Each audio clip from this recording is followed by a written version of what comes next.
I think, definitely the new age of college football, it's more money instead of, term loyalty, I guess. But I love everything about Ohio State. I love Coach Day. That's one thing about our team. Like we all ride for him, no matter what decisions people make. And I think I wanted to stay with that, and I built so many good long lasting friendships with these guys. I've been a part of these teams with, so I didn't really want to change up and go anywhere else. How hard was it though to not miss them? You could have probably been.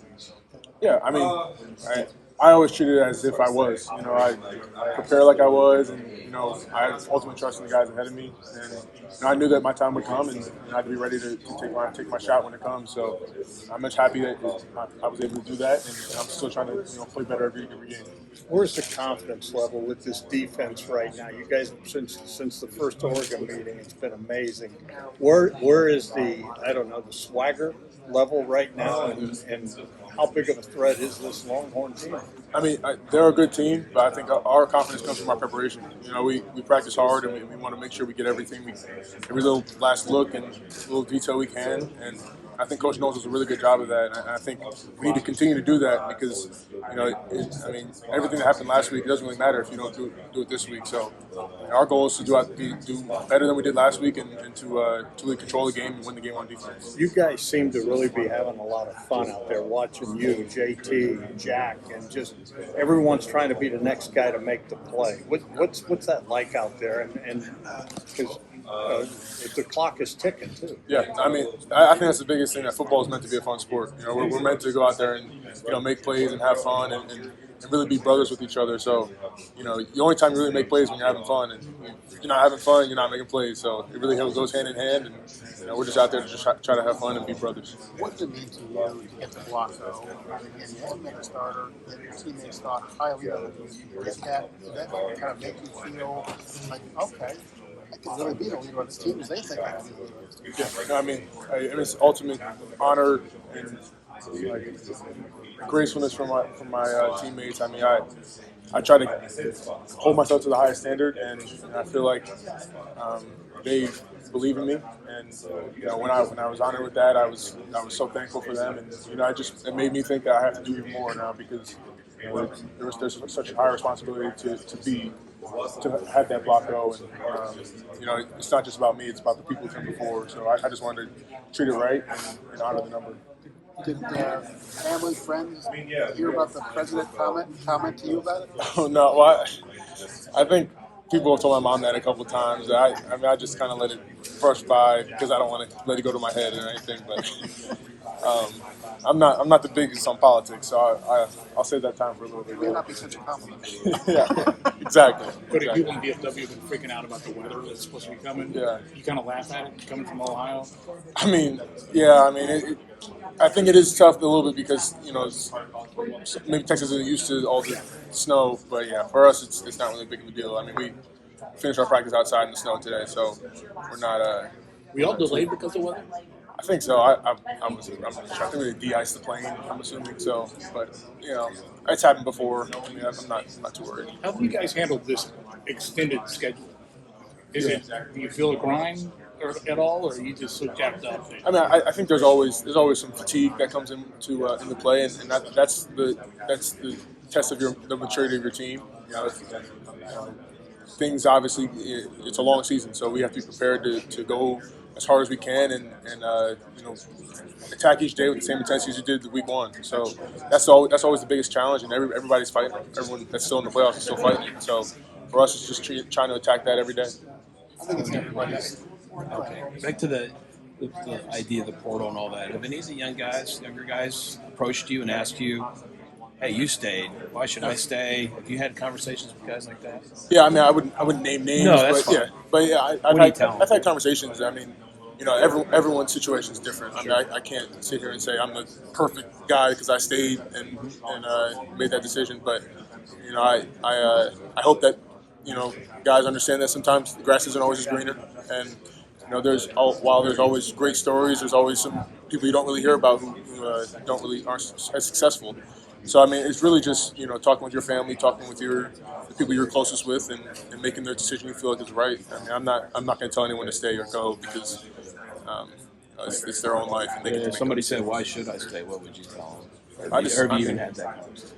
yeah, I mean, that would be specific Sure. to certain people, but I mean, I just, for me, I love Columbus. I love, the people here, or I love the coaches. I mean, people do come and go, but I mean, I think everyone does have the uh, the right the right you know want and heart, and like they truly care about the players here, and I think sometimes it doesn't always work out as people want it to, and they try to find something else. But I'm not the one to say. And what do you appreciate most about Coach Knowles? I mean, he expects the best from you, but always loves you up to allow you to compete the best. It's kind of complicated, but like he wants us to make plays, and the only way he does that is by being hard on us. And I think sometimes it might get old, but when it's game day, all that hard coaching comes out as big plays. And so I'm just thankful that he is the way he is, because I mean he's one of the best coaches I've ever been around. Are you guys as a group thriving on his approach like that? Yeah, I mean he wants us to play free. I mean that's the biggest thing. So when it's game day, he wants us to cut it loose and not have to worry about making the mistake. He wants us to worry about making the big play. Because and he says it every game, but like all the mistakes during the game are on him. So everything you do good, that's on you. You make a big play, that's your big play. So, Cody, when did you graduate? I graduated last winter or last December. Last December. Okay. What, studying a master's right now? Not doing a master's. I wanted to use this time to focus on football, and then started taking classes, and then I may come back to do some master's stuff. Third playoff game. How do you attack having more intensity for each game? That's the biggest challenge. I think it's finding the battle of fatigue throughout the entire playoffs, the long season. I think our biggest thing is recognizing that and knowing that we have to put even more emphasis into being intentional in practice. And it's tough. I mean, it's not easy, long season, but I think our guys are determined, and we want to go out there and play our best game. Cody, I asked Emeka earlier about this senior class and kind of the mindset going into these playoff games, just knowing it could be the last. How does that kind of help your, mindset going into these games, knowing this could be the last game with these brothers, and that maybe is a motivator for you guys? Yeah, no, I think that's the biggest thing about our team right now is we're just fighting to get another opportunity to play with each other. I mean, it could be our last one, but I mean, if we do everything we need to do, we'll get another one. And so that's our biggest motivator right now. We just want to stay together. We don't want to end this run right now. So that's the biggest thing. What makes this senior class so special that you want to keep this unit together? I think this might be the biggest example of selflessness I've ever been a part of. So many guys have came back here and had the opportunities to go first round, second round in the NFL draft, and they came back because we all wanted to play another year together. So, I mean, I just commend all those guys who made that decision, and all the guys who came in who were outside of our program, because it takes a lot to get this all to work together. And so, I'm just thankful for them. You were a leader from the start of the season. Lately, you've become a star. Do you feel that way? I mean, do you feel like you've raised the level of your play? I mean, I think I just my biggest goal is worried about execution. I think I've been playing well, but I still yet to play my best game, and I think as a team we still yet to play our best game too. So we need to make sure we're always focused on doing our job and just executing at the highest level. How comfortable do you feel as a blitzer right now? I mean, yeah, I think again I feel comfortable, but our coaches they put great schemes up, and they allow us to find weaknesses in the O-line and really exploit them. And I think they dial up a lot of great stuff. So I just trust what they do and try to do as best as I can. Cody, what have you made of Arvell Reese's season, and what area has he improved on the most, in your opinion? Oh, I think his confidence and his play speed has gotten a lot better.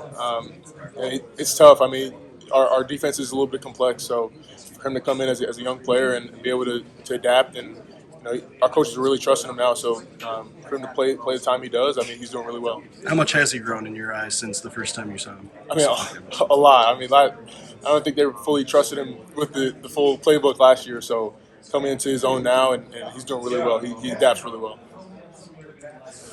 Cody, you mentioned finishing practice outside today. You didn't actually practice No, outside, right? You just kind of went out at the end? Yeah, we're not at the end. We do our normal Thursday routine stuff, but I mean, even opening the doors, you're like, the snow is out there. I mean, it's coming down in Columbus, so. You guys have been playing a lot more aggressive. We talked earlier about the blitzing.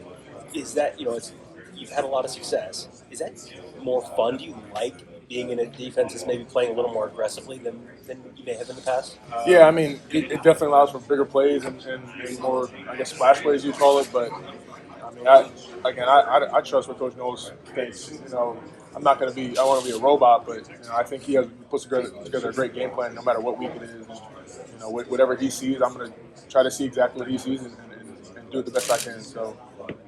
You know, I have full trust in him and all of our coaches. So, you know, whatever they see, I'm going to try to do it to my best ability.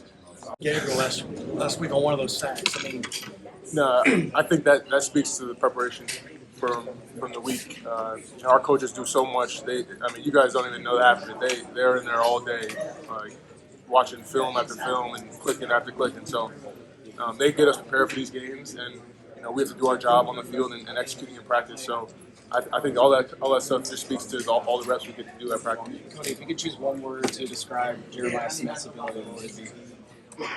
Just freaky. I mean, freaky. Cody, what do you notice about Texas's running game that's unique? Texas. Oh yeah, they have two really good backs. They're we call them like slashers. They can hit home run balls, and you know if you don't fit your right gap correctly, they'll take that ball to the house. So we know we have to be gap sound and job sound and make sure we're on our stuff. And you know I think if we execute well, we'll like the result. They're the active offensive line. They pull a lot. They head on head. What's some of the things they do on the offensive line? I mean, they move really well. They got really good tackles, so we're gonna be aware of that stuff. And I mean, I think we have a good game plan, and we're gonna try to take advantage of their weaknesses and really play our game. Coach Knowles was talking about Kai Hamilton and Tyleek, their relationship together. He says Ty's a bit more quiet, Tyleek's more outspoken. Yeah. Kind of how do they work together, and how helpful, I guess, is it when you have two guys on the interior that are in sync like that? Oh yeah, I mean we call them. I think we call them T to T. So those guys are. I mean, I've never had two better D tackles to play behind before, and you know they destroy everything in the middle. And I mean I could just play off of those guys. You know, it make our jobs so much easier, me and Sonny. So, you know, I'm thankful to have those guys up there. They're game records. With Coach saying, you know, how Ty is quieter, Tyleek more outspoken, I guess, how do they kind of hold leadership roles in different ways and make an impact, even if they have kind of different personalities sometimes? Yeah, no, I think that's kind of interesting about because Ty is one of the biggest leaders on our team, and you know, a lot of people on our team would probably say he's one of the most underappreciated guys because he doesn't get a lot of the credit, he doesn't get a lot of the fame or anything, but you know, he's holding those two A gaps down, and no one really pays attention to it, but it happens every play, and he's in there in the trenches every single play. So, you know, a lot of people don't give him enough credit, but I mean, we know and we appreciate him and Tyleek the same way. I mean, Tyleek, the way he uses his hands, I mean, it's almost impossible to block him. So, you know, those guys, they hold down those three gaps in the middle, and I mean, they make our lives so much easier. You guys are 15 games now into this thing. What's the grind been like, and what's it like right now? Yeah, I mean, I didn't even know that for a second. Kind of forgot 15.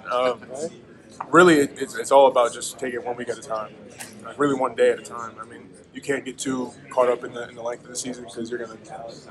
Again, 15 weeks sounds crazy for college, but I mean, the NFL is like you go for 20 weeks. So,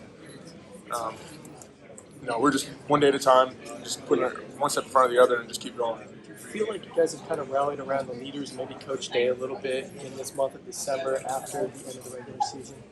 No, 100%. And Coach Day has challenged the leaders a lot this whole year, really, but especially towards the end.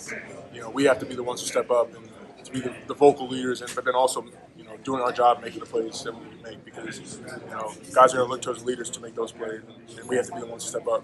How cool is it to get here and know that you're just a couple days away from playing this thing? I mean, I always have that antsiness that I just want to play the game, but I've learned that you have to kind of take that slow build and go on. But you know, we're all excited. We want to go out here and play our best game, so we're ready. Compared to some of the other teams you've been on here, how close do you feel like this is compared to some of the other teams, and why do you think that is? Yeah, I think this team has gone through a lot together. Especially the guys who've been around here for a while. It's kind of the end of like our run, and it's a lot of emotions built up into it. So I think the guys appreciate that all the effort that our team has put together into this, and so I think I think it's probably one of the closest teams we've had in a while. So. Cody, I think a lot of people who watch Ohio State or cover Ohio State sort of go back to last year's game against Missouri in that building and write it off as, oh, who cares, doesn't matter. What does it mean to you guys to get to come back here a year later after that performance where the defense obviously probably played well enough to win, offense was not able to really get off track, or on track, but what does it mean just to get that shot for that, even without all of the other stakes that are involved here? Just little, I don't want to say revenge tour, but like this winding road. I mean, I think you don't want to read too much into storylines about when you're playing the game and stuff, but there was a lot of bad tastes that were left in our mouths from that game, and I think that's a lot of the reason why a lot of the guys came back. I mean, we didn't feel like we ended the season off right, and I think that was one of the main things that made what guys want to come back. And I just personally from a defensive perspective, like I don't like saying that we played enough to win the game, because when it comes down to it, we have to be able to win the game on defense. We have to be able to get those stops, and we didn't get those stops. So stuff like that, I mean, that builds up. I mean, it happened a couple times this year where we need to be able to get those stops. So I mean, that motivates us as a defense too. Where we know that there's more to get and there's more to do for us, and we got to go out and win those games. Cody, you were up 3-0 against Missouri last year. It looked like that might have been the score for you guys to win that game. It's a little different this year, right? Well, Yeah. I mean, what's the feeling like knowing you've got an offense the way you do? I mean, our offense gives me so much confidence sometimes, and even when it's like fourth down and they're going for it, I'm like, like who cares? Like even if they don't get it, they'll get the next one. So we'll go out there, we'll play defense for whoever, and we're so excited to have those guys on the field, because I mean we watch the game just like the fans do, like, oh my gosh, like JJ made a crazy play, but like that's just our offense. I mean they work the hardest as hard as possible, and they put that time in and really work to execute and do their job as well.